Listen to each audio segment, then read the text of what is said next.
Welcome back to Lockfall Labs. With the basics out of the way, we can now get into how lockpicking works. If you haven't checked out my previous video on how this lock works, see the card up top. Some of the concepts here might be needed to understand what's going on. If you've no idea why anyone would ever want to legitimately learn lockpicking, you'd be happy to know that almost no crimes are committed where lockpicking is used or needed. A brick is always faster. For us hobbyists, solving complex puzzles is the draw to this. And if puzzles interest you, then stick around. You may have seen lockpicking tools like the ones shown here. They can be purchased easily, made, or even improvised. The basics are just a tension wrench, the bent L shape of metal at the bottom, which we insert into the core, and some kind of hook-shaped pick. You've likely seen these in other lockpicking videos, so I won't spend too much time here on the tools. There's tons of pick shapes, and at the end of the day, all you really need is something that fits in the lock, lifts the pins as high as they need to go, and doesn't lift them too high.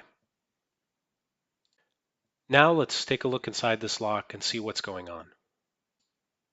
First, we're going to insert our tension wrench at the bottom of the core, so it's as out of the way as possible. Then give a medium amount of rotational force. This basically binds up one or more of the pins. For visual purposes, I'll highlight the most binding pin in red, but if you were picking, you wouldn't know this immediately. You might be wondering, why does a pin bind? Why don't they all bind up at the same time? Well, if a lock were perfectly manufactured, all holes were drilled exactly the same and in line, pins all exactly the same diameter, they would bind up together. But because of these slight manufacturing differences, or what an engineer has called acceptable tolerances, picking each pin stack one at a time is possible. Now let's get to work picking this lock. Our basic procedure is to keep some tension on the wrench and to use our pick to test each pin stack. If we feel a springiness, we move on until we find the most binding pin. Essentially, that pin isn't ready to pick yet if it's springy.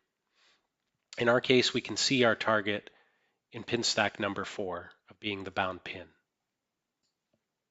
Pressing on the pins doing our testing, most pickers would say something like nothing on 1, meaning they feel normal spring pressure and don't feel a significant amount of binding. Nothing on 2, nothing on 3. All right, now pin 4. A decent amount of resistance. So we give it a little extra push with our pick, and we should get a nice click, meaning our top driver has been set correctly, and will now stay above the shear line as long as you keep a similar amount or more tension with your wrench.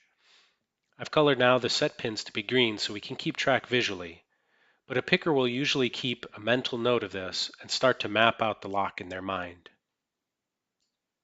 After setting a pin, we move on. We can visually see pin 1 is binding up, but likely if we were picking this lock, we would check pin 5 since we're pretty close. But the procedure is up to each picker. Nothing on 5, so we move back to pin 1, and we get ourselves a nice click. Pin 2 pretty much set for free, just brushing our pick under it. We get a click. We can move on to pin 3, give it a little extra lift, and set. At this point, we should remember that we have set every pin but number 5. So we could just jump there, and a small little lift, and the tension wrench gives away, and we're open. If I was a good lock picker, I not only open the lock, but if I had to do it again, I should also remember the binding order. Pin 4 first, then pin 1, then 2, 3, and last 5. So subsequent pick attempts should take much less time.